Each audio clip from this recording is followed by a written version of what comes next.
მოგესალმებით. დღეს მინდა ვისაუბროთ ყურადღების დეფიციტის და ჰიპერაქტივობის აშლილობაზე ბავშვებში. ძალიან ბევრი დაიწერა და ითქვა ამ მდგომარეობის შესახებ თემსოფლიოში. საქართველოშიც უკვე ნელ-ნელა ამის შესახებ ინფორმაცია ჟღერდება, არის ხოლმე გადაცემები, რა ძალიან სასიხარულოა, ინფორმაციაც არის უკვე მშობლებისთვის მისაწვდომი და უკვე ჩვენ საზოგადოებამაც იცის, რომ ეს მდგომარეობა ბავშვებში ერთ-ერთი ყველაზე გავრცელებული მდგომარეობაა, რომელიც რამდენიმე სიმპტომში, თქვათ, რამდენიმე მოქმედებაში ვლინდება, რამდენიმე ქცევაში. ეს არის უყურადღებობა, ანუ კონცენტრაცია უჭირს ბავშვს, ეს არის იმპულსურობა, ანუ ვერ იკავებს იმპულსს და აი ესე უნებლიეთ შეუძლია გარკვეული ქცევის და მოქმედების განხორციელება, თუნდაც მისთვის საზიანო. და ასევე ეს არის ჰიპერაქტივობა, როცა ბავშვი არის მოუსვენარი, ვერ ისვენებს, ვერ ხვანცალებს, ასე ვთქვათ, და ვერ ახერხებს ბუნებრივია შესაბამისად კონცენტრაციას და მუდმივად მოძრაობს. ამ გამოვლინებების უკან შეიძლება სულაც არ იყოს ყურადღების დეფიციტი და ჰიპერაქტივობითი აშლილობა. დღეს მე მინდა საუბარი არა ამ გამოვლინებებზე და არა თვითონ ამ მდგომარეობის ამ სიმპტომებზე, არამედ ზოგადად რას გრძნობს ასეთი ბავშვი.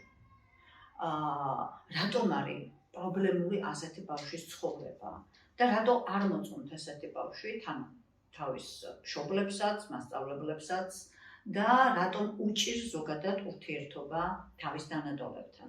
პირველი და ყველაზე მნიშვნელოვანი, რაც არის ხოლმე პრობლემური ამ ტიპის მდგომარეობაში, ეს არის დაგეგმვის უნარის სისუსტე. ადამიანს უჭირს დაგეგმოს თანმიმდევრული მოქმედებები. წინასწარ განსაზღვროს მიზანი და იმის შესაბამისად იმოქმედოს.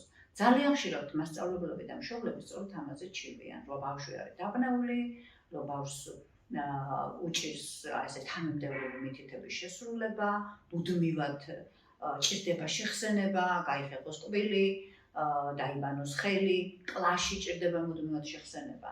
აი როცა ასეთი ჩივილია, შეიძლება ჰიპერაქტივობა არც იყოს. ანუ აი ესე ბავშვი არ იყოს მოუსვენარი, მაგრამ პრობლემა საკუთარი ცხოვრების დაგეგმის, თავისი მოქმედებების დაგეგმის დღის განმავლობაში იყოს ძალიან სერიოზული, რის გამოც ფაქტობრივად ბავშვს სჭირდება მუდმივი გარედან აი ესეთი შეხსენებები, გარედან მუდმივი დახმარება. მეორე და ძალიან მნიშვნელოვანი, რომელიც ამ მდგომარეობაში გვხვდება და ბავშვისთვის არის ძალიან რთული შესაძლებელი, ბუნებრივია და გარემოსთან შეგუებაში ხელს უშლის, ეს არის დისტანციის გრძნობის ნაკლებობა. როცა ბავშვს უჭირს კომუნიკაცია თავის თანატოლებთან, ის ვერ ითვალისწინებს, უჭირს გათვალისწინება რეალური სიტუაციის და შეიძლება ისეთი რაღაცეები თქვას ამ სიტუაციაში, ან გააკეთოს, რომელიც არ ჩაეწერება ამ სიტუაციაში, მერე კი ნანობს ამას. ეს ბუნებრივი არის დაკავშირებული იმპულსურობასთან და დაკავშირებულია იმასთან, რომ ვერ ითვალისწინებს სიტუაციას. მაგრამ რეალურად ასეთი ბავშვი ვარდება ძალიან უხერხულ მდგომარეობაში და შეიძლება ახლობლებიც უხერხულ მდგომარეობაში ჩააგდოს. ეს იმიტომ არ არის სპეციალურად აკეთებს. ეს არ არის მისთვის ესეთი გამიზნული და სპეციალური ქმედება, რომ უხერხული სიტუაცია გამოიწვევს. ყველაზე მეტად დამერწმუნედ თვითონ განიცდის შემდგომში ამას, მაგრამ ვერაფერს ვერ აკეთებს.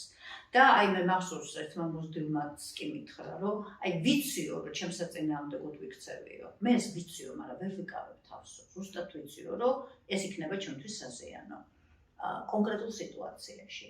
და მესამე, რაც ყველაზე მნიშვნელოვანია ჩვენი ემოციურ კარგადყოფნაში, ყოველთვის არა, მაგრამ ყურადღების დეფიციტის და ჰიპერაქტივობის აშლილობა კავშირშია ხოლმე აი ესეთ ემოციური რეგულაციის პრობლემებთან. სწორედ იმიტომ, რომ არის სხვანაირი, სწორედ იმიტომ, რომ მუდმივად შენიშვნებს იმსახურებს ეს ბავშვი. მუდმივად ხან მშობლები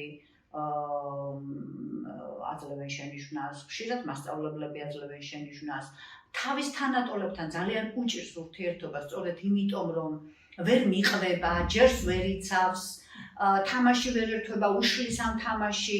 ამიტომ განცდა აქვს, რომ არის სხვანაირი გარიყული და ბუნებრივია ეს იწვევს თვითშეფასების დაქვეითებას. ასეთი ბავშვი არის, თქვათ ესე, დასწავლელი უსუსურობის მატარებელი. ანუ ისეთი, რომ მას გონია, რომ არაფერი არ შეუძლია, რომ ის არის ისეთი ადამიანი, რომელიც არავის არ უყვარს და არავის არ უნდა მასთან ურთიერთობა და აი ეს ბევრად უფრო დრამატულად მოქმედებს ასეთი ბავშვის მომავალ ცხოვრებაზე, ვიდრე ის, რომ ის არის ხანცალა, ან თუნდაც უყურადღებო.